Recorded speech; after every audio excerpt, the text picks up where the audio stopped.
La musique. Ah, la musique. Elle peut nous faire danser, nous faire pleurer, nous donner la chair de poule. On a l'impression que c'est de la magie, n'est-ce pas? Mais la vérité, eh bien, elle est bien plus fascinante. C'est pas de la magie, c'est de la pure science. Et tout ça, ça se passe juste là, à l'intérieur de notre cerveau.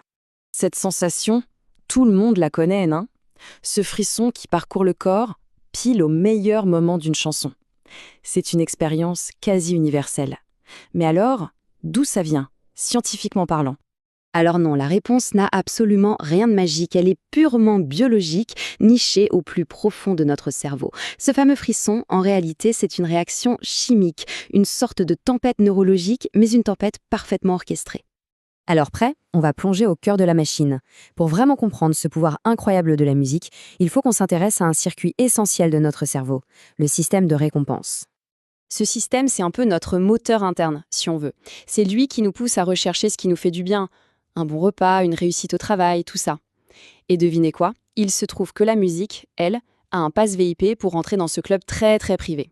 Et dans ce club, dans ce système, la monnaie d'échange, la devise du plaisir, elle a un nom bien connu, la dopamine. C'est elle, la star des neurotransmetteurs, qui va nous intéresser aujourd'hui. Le mécanisme est presque d'une simplicité déconcertante. On écoute une musique qui nous touche, qui nous parle, et hop, le cerveau est littéralement inondé de dopamine. C'est cette décharge chimique surpuissante qui explique pourquoi on peut écouter notre chanson préférée en boucle des centaines de fois, sans jamais s'en lasser. Et le plus fou dans tout ça, c'est que ça ne marche pas seulement avec nos morceaux fétiches. Non, non. Des études ont montré que même en découvrant une toute nouvelle musique pour la première fois, on peut avoir cette même libération de dopamine. C'est dingue.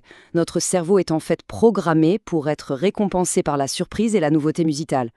Bon, la théorie, c'est bien beau. Mais pour vraiment saisir le truc, rien ne vaut des histoires concrètes, des exemples vécus.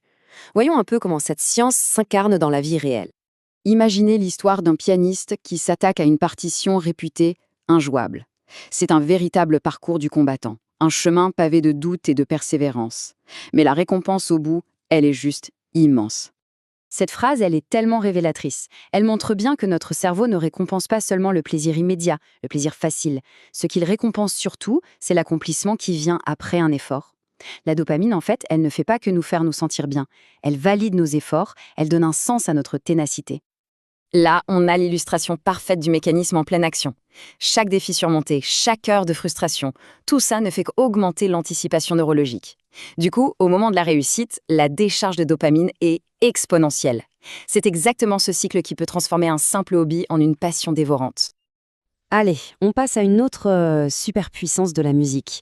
Sa capacité quasi magique à nous faire voyager dans le temps. Et ça, c'est grâce à son lien absolument unique avec notre mémoire.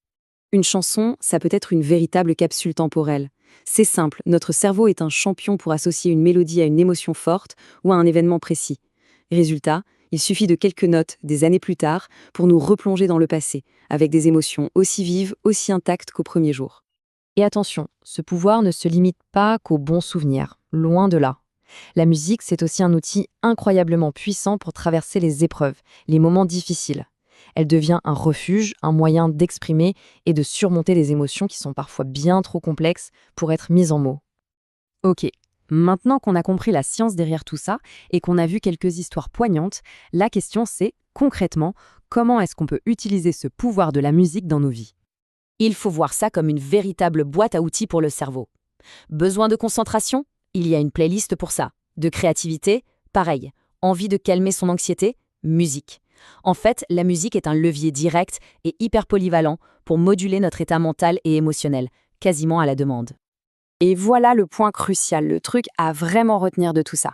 La musique, ce n'est pas juste un bruit de fond pour meubler le silence. Non, c'est un outil actif, un moyen direct de dialoguer avec la chimie de notre propre cerveau pour, au final, améliorer notre quotidien.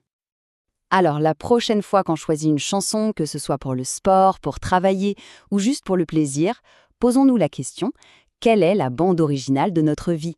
Quelles sont les mélodies qui racontent notre histoire, nos combats, nos plus grandes joies?